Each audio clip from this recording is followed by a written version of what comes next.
You're listening to Now I've Heard Everything, conversations with the icons of our time. What we need to do is revitalize the idealistic sensibilities of Americans, and the fact that in the course of doing this, they're helping the poor, helping the aged, that's terrific, but it's incidental. Conservative icon William F. Buckley Jr. Today on Now I've Heard Everything. I'm Bill Thompson.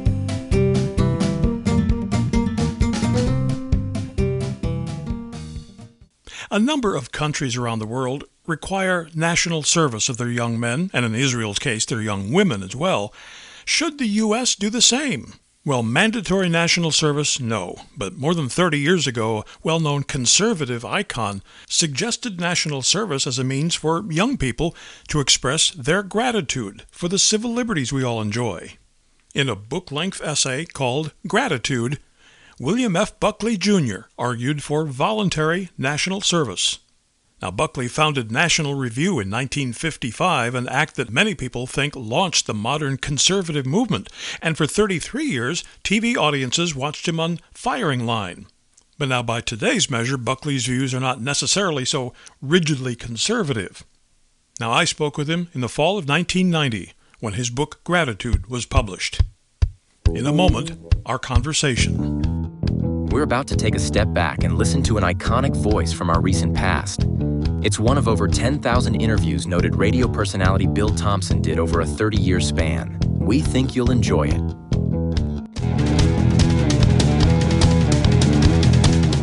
So here now, from 1990, William F. Buckley Jr.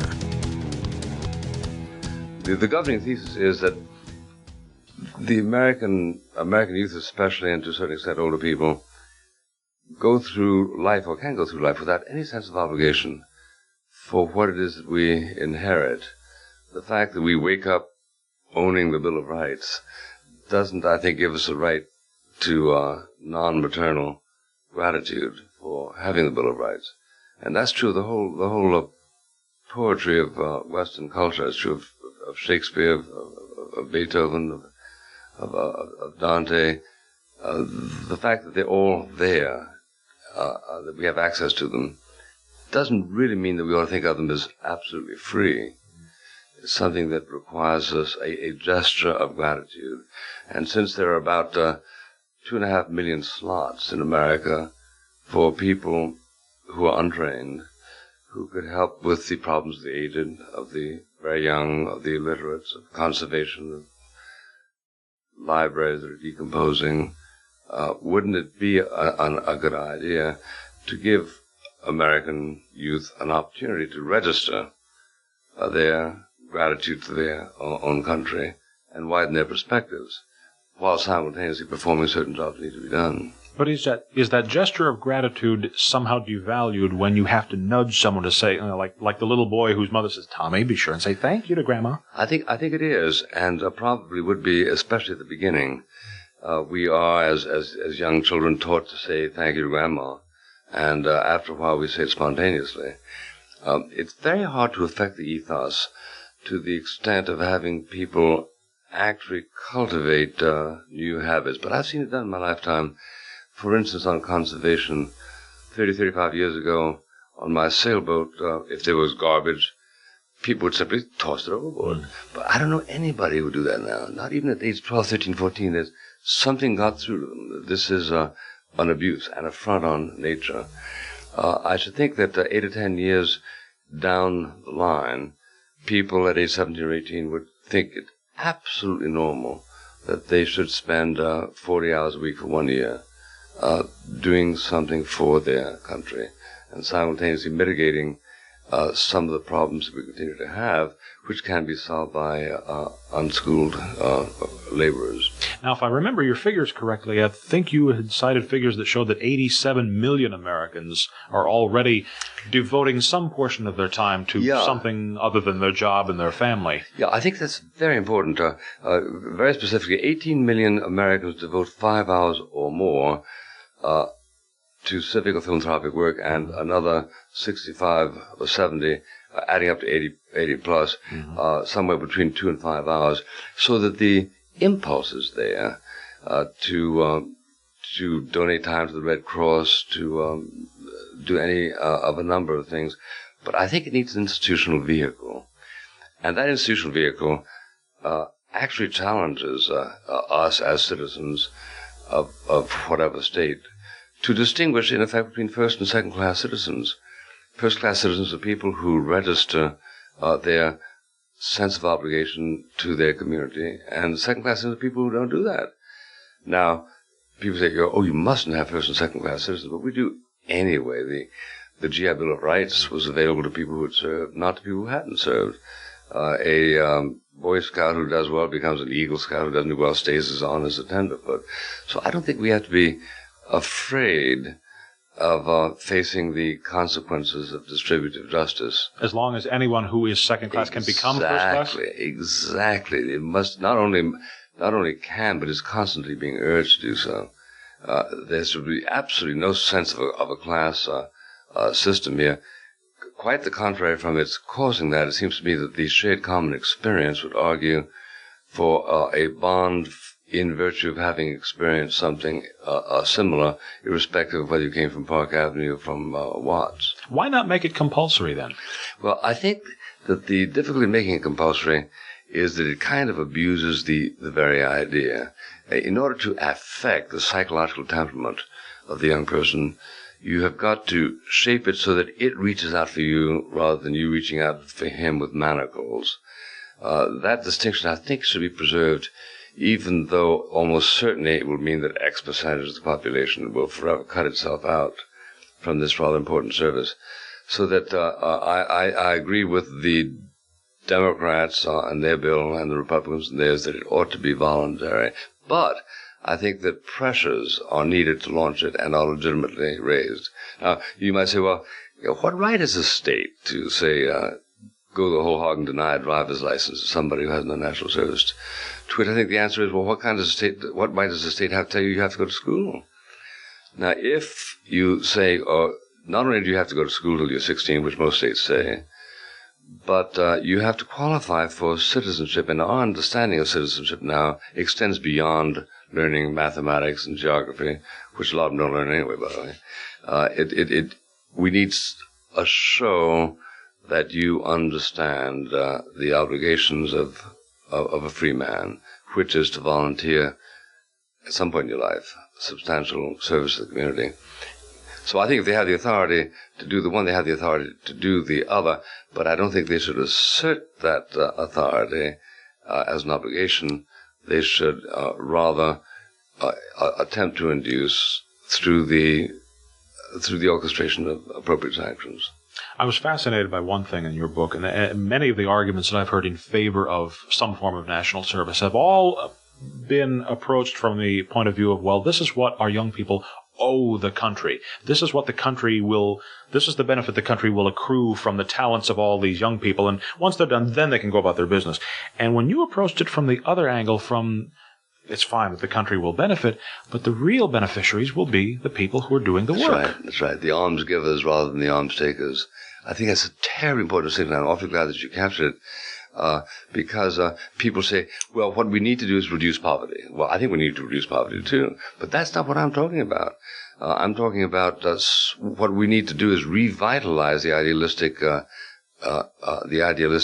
sensibilities of Americans, and the fact that in the course of doing this, they're helping the poor, helping the aged, that's terrific, but it's incidental. For instance, let's take our decomposing books. We got a lot of them, and 7 million in the Library of Congress. Now, suppose somebody opting for national service finds himself gluing those books together, spraying them, whatever they have to do. Mm-hmm. Well, he might end up doing that to 50,000 books and never get read again. There might be recondite books that nobody wants to see. Still, I think he emerges with a kind of a ligament to the society that he didn't have before in virtue of having participated in an act related to the commonweal. He may even read one of the books along the way. Who knows?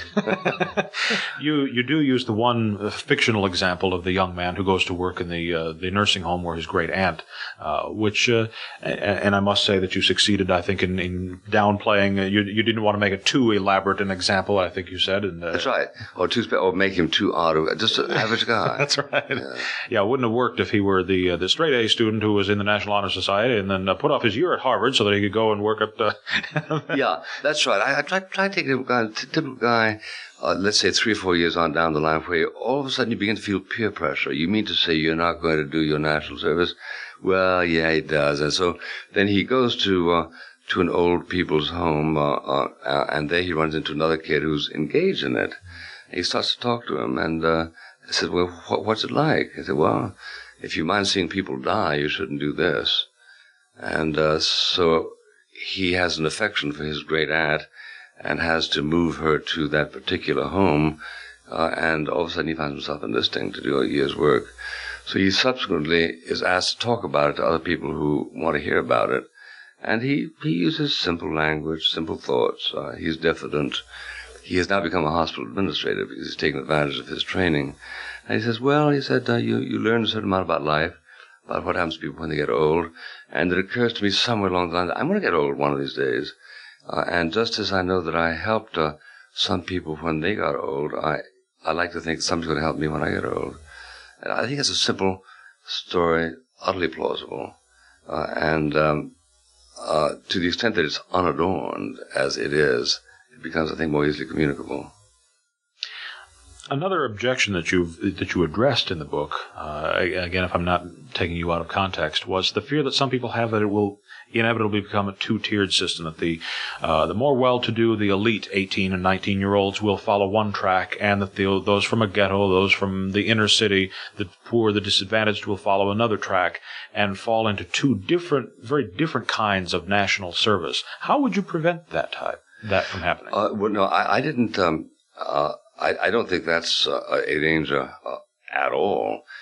It is. I misunderstood you then. Yeah, well, it's considered a danger by Michael Kinsley, who made exactly the point that you make about the Army.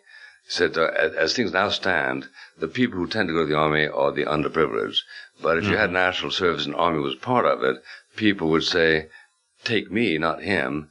And the elite would have this a relatively interesting experience. In the first place, I cut the Army out because it seems to me that the points you want to emphasize are points that don't have to do with bayonets and machine guns. So I would simply not count it as national service. And that being the case, you would, so far from having a two-track system, you would have people from totally dissimilar backgrounds finding themselves engaged in the same work. By the way, they don't have to go off to a barracks necessarily. A lot of national service, a lot of work that would qualify as national service is being done right now. People live at home, and if they do live at home, it cuts the overhead down substantially. It comes to about, according to Professor Moskow's, who's looked into the subject deeply, figure $10,000. It costs $16,000 at the Peace Corps, but they have to travel abroad and so on and so forth. And other programs that exist cost $6,000 or $7,000 when people live at home. So we're talking about $10,000 roughly, plus whatever award the state elects to give under the Nunn Bill would be $10,000 towards your tuition or towards the mortgage of a house if you buy a house, or in my plan as a tax credit. So in terms of cost, we're not talking big money. If 50% of the people volunteered, you would spend $18 billion. The GI Bill was committed 1% of our gross national product in 1946, which in current dollars would be $63 billion. And you're not 100% sure that you've lost those because the productivity of people increases if they've had varied experience of this kind.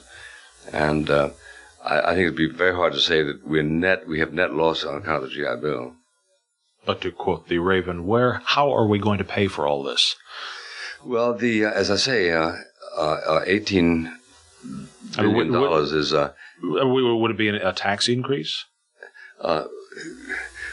by the time you reach 50% of the of people who become 18-year-old, $18 billion would be a sum so trivial as hardly to be noticeable.